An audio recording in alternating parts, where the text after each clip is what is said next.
Come and listen to my story about a man named Jed. A poor mountaineer barely kept his family fed. And then one day he was shooting at some food, and up through the ground come a bubbling crude oil, that is, black gold, Texas tea.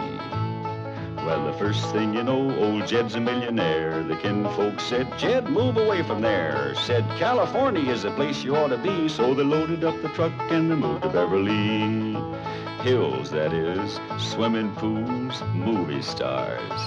The Beverly Hillbillies.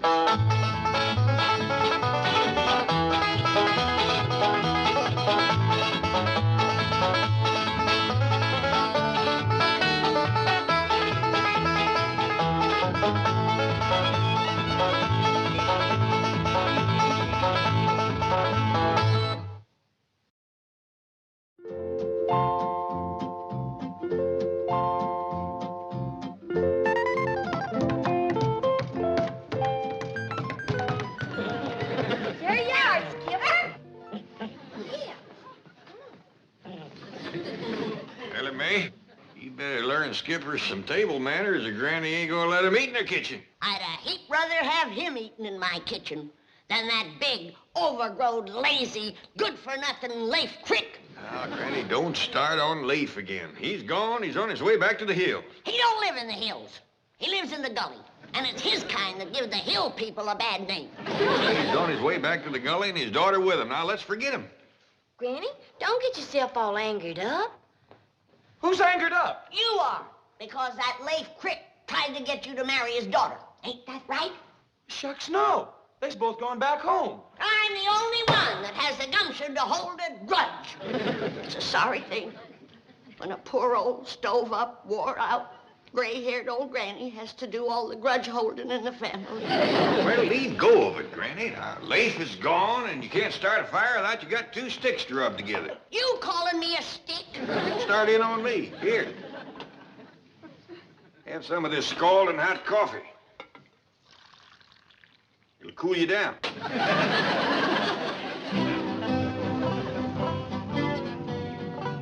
Here we are, Mr. Crick. Ma'am, I just don't know how to thank you. A fine, beautiful young city girl like you giving a poor old hound dog like me a ride in your beautiful automobile? Nonsense, Mr. Crick. The moment you told me that you were Mr. Clampett's nearest and dearest friend... Like that, Jed and me. Two peas in a pod. Always was. I'd be so happy that you're staying over. Missing my own daughter's wedding to do it. But I says to myself, I says, Leif, I says, if you can pleasure Jed and Granny and them young'uns even that itty-bitty bit by staying over here like they begged you to, you just gotta forget your own pleasure. Just like Mr. Clampett, always thinking of others. Like that, Jed and me. Two birds and a mule's tail. Always was. I wish I could stay and see this joyous reunion between two old friends, but I must be getting back to the bank.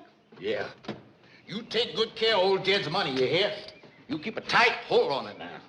Don't you worry, it's safe. That's comforting to know. It's comforting to know that Mr. Clampett has friends like you. I hope you can stay for a while. I'm going to try my best. You got my word.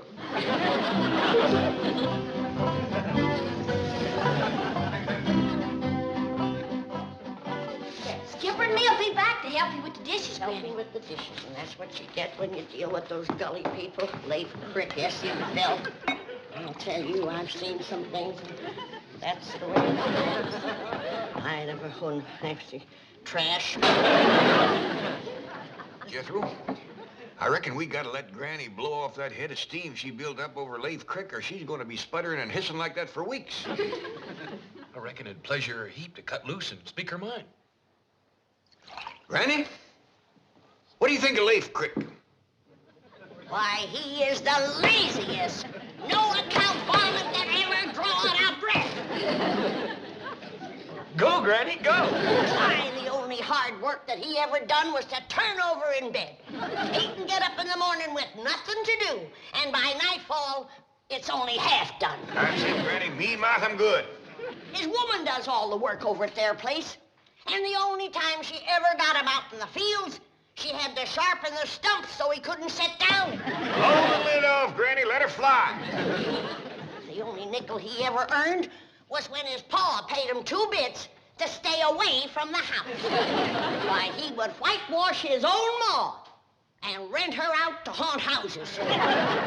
Why, he's so lazy, even his scarecrows have to sit in a chair. You talk about a liar. Why, that Lafe Crick, he wouldn't know the truth if he stepped on a barefoot head. Go, Granny. He's like a catfish.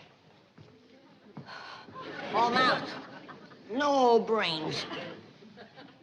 He's got whiskers like a catfish. Shifty-eyed, big feet. I don't want to talk about him no more. That's good, Granny. Them last two wasn't much anyway. I bet you feel a heap better, don't you? I feel wonderful. And I'm going to cook up a mess of the finest victuals that this family ever clamped their jaws on. Jethro and me has got some wood to cut out back. See you later, Granny.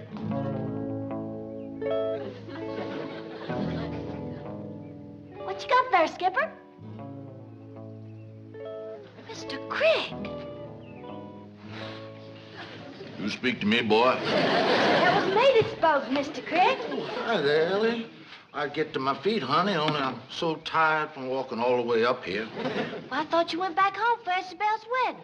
Oh, Ellie, darling, promise me you never gonna treat your pa the way that girl treated me. What did she do?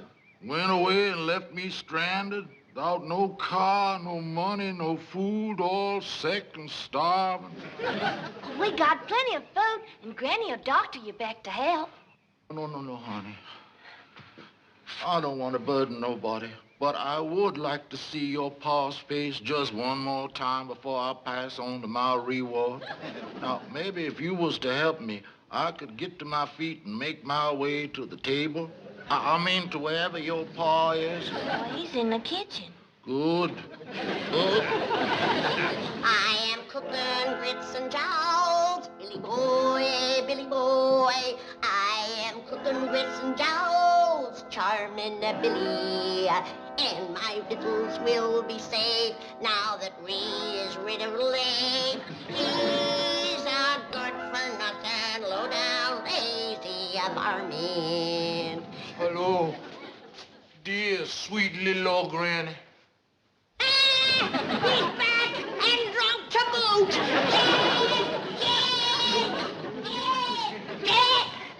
What's the matter, Granny? It's Lafe Crick. That good-for-nothing, low-down, lazy, victual-stealing, liquor-drinking gully jumper. Granny, I thought you'd blowed off all that steam. I did, but he's back and I'm commencing to boil again. Lafe is back? Yes, but not for long. Give me that axe. Dear old friend, I didn't have it in mind to bother you none, but Ellie Mae found me and forced me to come in and have some victuals to help me get my strength back. Well, you're always welcome at our table, Lafe. No. I ain't looking for no handout. Lafe Crick ain't one to be asking for charity. No, sirree. Lafe Crick wants to work for what he gets. I didn't know there was two Lafe Cricks. Well, ain't no call for you to work, Lafe, but if it'll make you feel any better, here's an axe. You can help Jethro yonder cut some wood. I'd be glad to. I'd be proud to do it, but I think first I'll change into my work clothes. I wouldn't want to get my Sunday go-to-meeting suit all mussed up. Give me that axe. Now, Granny, you leave Lafe be. I ain't after him, but if you're sending him out there to work, I'm going out there first and sharpen them stumps.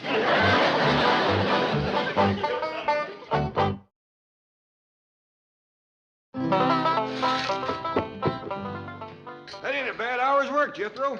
I'll say it ain't. Can we stop for victuals now, Uncle Jed? Quick as Lafe gets through eating, Granny's feeding him first. Well, I thought Granny didn't like him. Well, it ain't that. It's just that it's dangerous for other folks to sit at a small table with Lafe when he's eating. Does swing his knife and fork around right lively. Like a snare drummer in a Possum Day parade. Move on. I'm going, Granny. I'm going, Granny. My poor old crippled knee let me. What crippled your knee? Well, the rheumatiz, Granny. Now, if you was to give me a little bit of your rheumatiz... I'm Move on. Well, Lafe, you ready to go to work, are you? Can't hardly wait to sail into it, Jed. Got my working clothes on now. You notice the only place his working clothes is patched, don't you? Now, Granny. Maybe he's turned over a new leaf. Not unless there's food under it. What you got in the pan? Nothing. I was using it to dip grits and jowls for Lafe. I couldn't keep ahead of him with a spoon.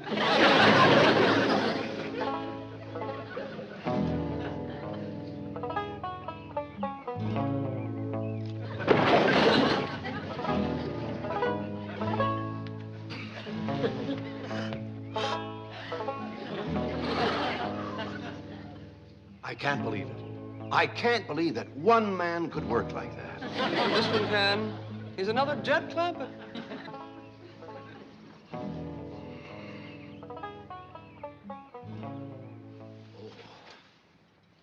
Howdy, Miss Hathaway, ma'am. I'm afraid you caught me resting a bit. Well, you deserved a rest. Why, from my place, it sounded like there were 3 or 4 men over here, sawing, chopping, splitting logs. Well, that's just the way I work, sir.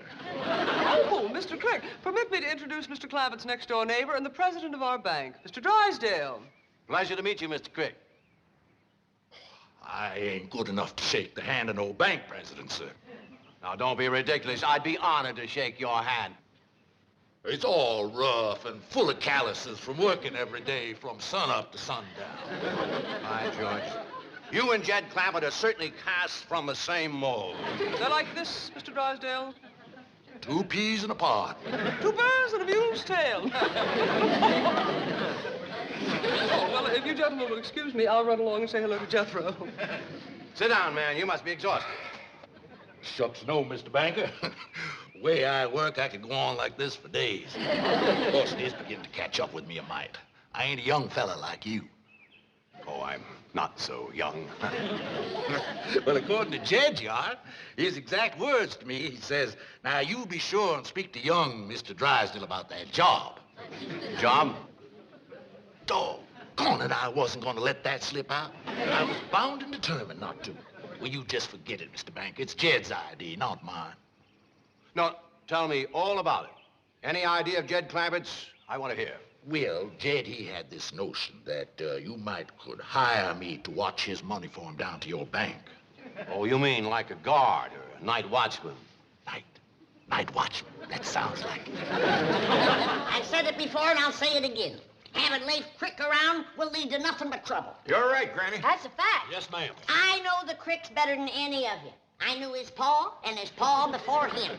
And the 3 of them put together ain't worth the powder it would take to blow them up. You're right, Granny. That's a fact. Yes, ma'am. Lafe Crick is all talk. Got a tongue bigger than a hay wagon. Why, he'd mealy mouth you out of your eye teeth and sell 'em back to you. You're right, Granny. That's a fact. Yes, ma'am. When it comes to Lafe Crick, I know what I'm talking about. And it won't do any good to argue with me. You're right. Let's all quit arguing with Granny so as we can eat. How can I dish the victuals if you don't hold your plates up? You're right, Granny. That's a fact. Yes, ma'am. There you are. I've just left your friend Lafe Crick. What a hard-working, industrious, wonderful man he is. What did you say? Then it's settled. If Jed Clampett wants you as a night watchman at my bank, a night watchman you are. If you put it that way, I'm afraid I can't take the job. Oh, why not? Well, it makes me feel like I'd treat a possum with Jed's hound. Oh, of course, I see your point. You don't want to feel, what's the word, beholden to Jed, eh? That's right, Mr. Drysdale. I'm a poor man.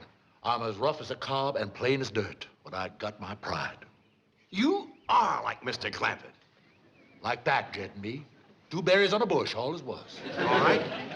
I'll say it was my idea to hire you. Now, when do you want to start to work? How about tonight? Can you get some rest? Rest? What's that?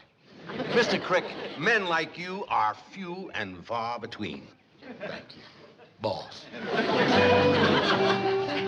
tell you, Granny, the man is a veritable one-man sawmill. Cutting, chopping, splitting logs. You see, Granny, old Leif has changed. Well, if he has, I'm gonna jump in that pond with all of my clothes on. In a bank, at night, with a gun and $40 million. Yahoo! Yahoo! See, Granny? I told you so. Yahoo! I dog you, Granny, she was right. Granny.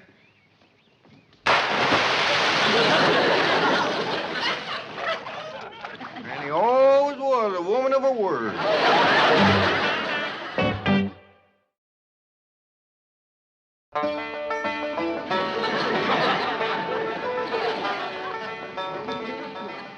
I fished your shoes out of the pond, Granny. I'll set them in the oven and let them dry out. Much obliged. Shoot. Bless you.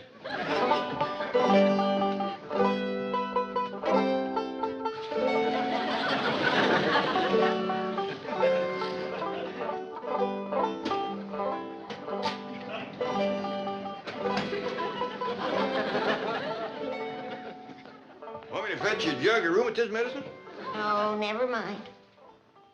I can't believe it. I seen it, but I can't believe it. Lafe Crick swinging an axe, splitting wood. You ain't heard the best part, Granny. Old Leif done got himself a job. A job? Lafe Crick? That's right. I've changed my mind. Fetch my jug.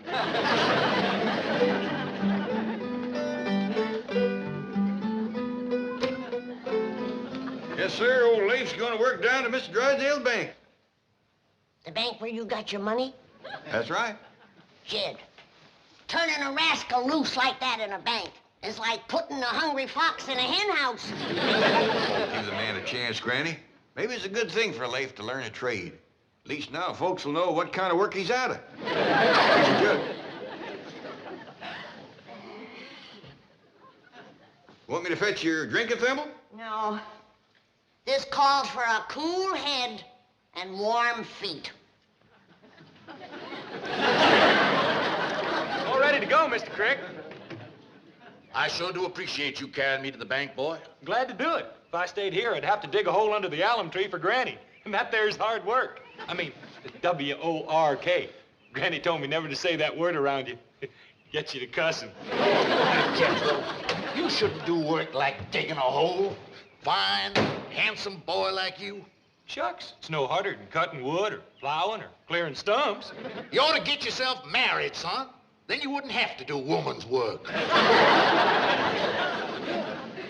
Yeah.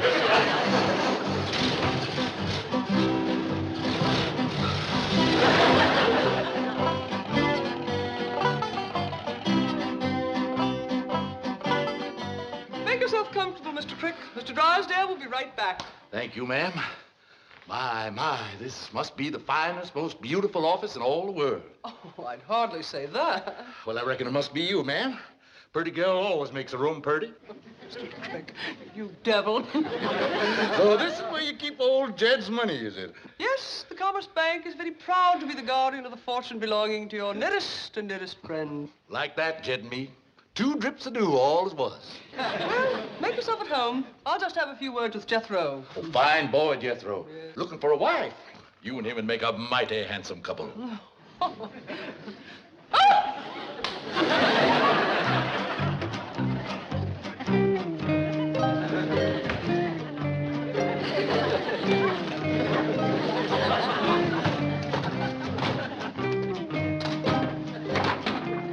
Where in blue blazes do they keep Jed's money?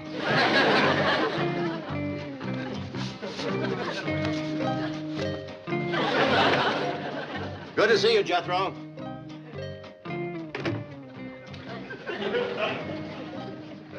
Mr. Crick, what are you doing?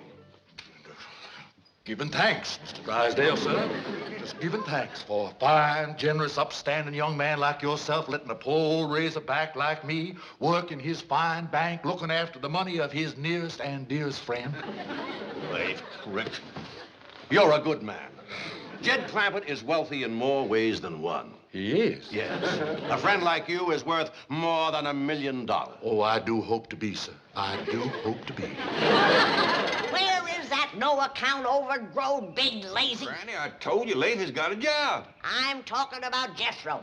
He promised to commence to dig me a root cellar. Well, Jethro is taking Leif to work. I'm going to start the root cellar for you.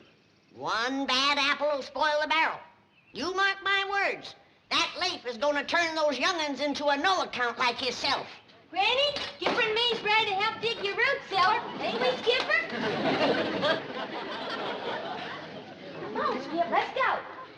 Don't look like them two are spoiled, man. Give him time. Leif ain't going to be around to do much spoiling. I bet you Mr. Drysdale's got him working to beat the band right now.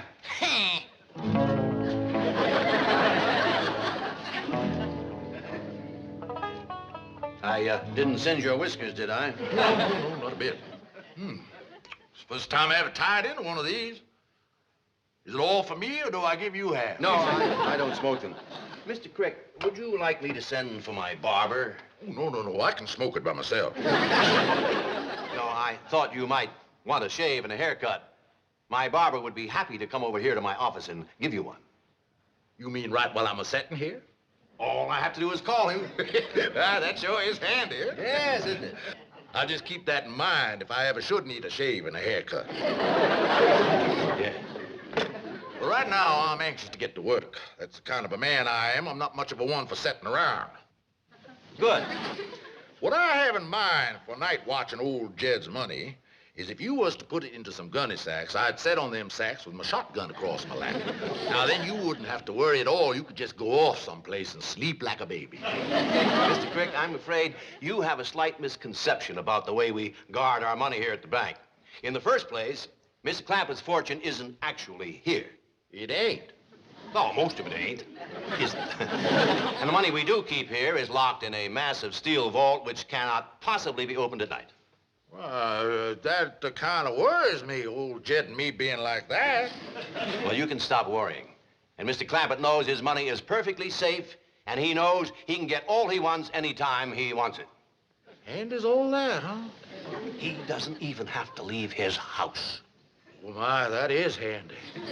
Oh, my, look at all that daylight out there. Why, I've got time to chop old Jed another cord of wood or two before sundown. You, sir, are the hardest working man I have ever seen. Habit of a lifetime, sir. Jethro, you out there? Oh, I'm sorry, Mr. Crick. Jethro thought you were staying here. He's gone home. Oh, well, it's only 5 or 6 miles to old Jed's place. I guess I'll just run it. Good for my rheumatiz. Oh, Mr. Crick, wait just a minute. Chief, may I drive him home? Of course. Fantastic man. A human dynamo. Yes, it was quite amusing. When the Clampetts first arrived, Granny insisted the entire fortune be changed into silver so it could be buried in the backyard. What did you say? Buried in the backyard? I sure do thank you. You've been a great help to me. I'll be seeing you. What a bundle of energy. A fine example for Jethro. There you are, Jethro. Now get out there and commence digging your granny's root cellar. But, Uncle Jed, Mr. Crick says I ain't supposed to do women's work. See what I told you? The bad apple is commencing to spoil the barrel. Jethro, you don't listen to what Mr. Crick tells you. You do what I tell you. Now get on out there. I'll join you in a minute with the shovel. Yes, sir.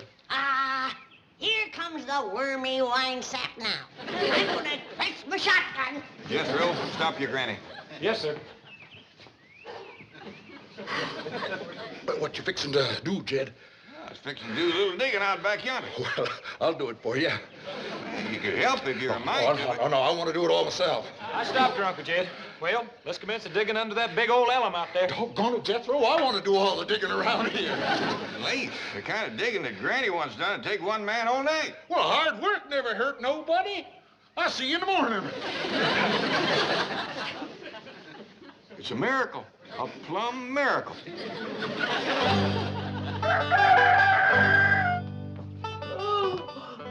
I said it last night and I'll say it again this morning. If that Lafe Crick has dug me a root cellar, I'll jump back into the cement pond with an anvil in my arms. I wouldn't say too much, Granny. Leif's been right full of surprises lately. He's nothing but...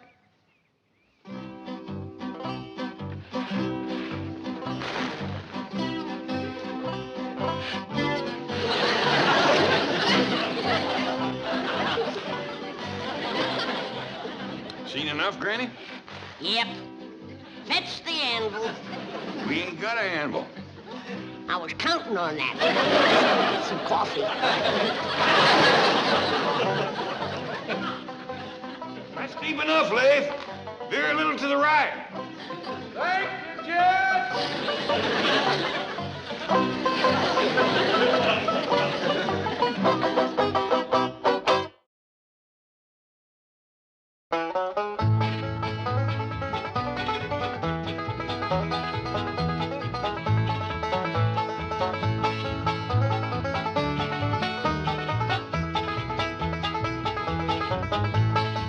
it's time to say goodbye to Jed and all his kin. They would like to thank you folks for kindly dropping in. You're all invited back next week to this locality to have a heaping helping of their hospitality.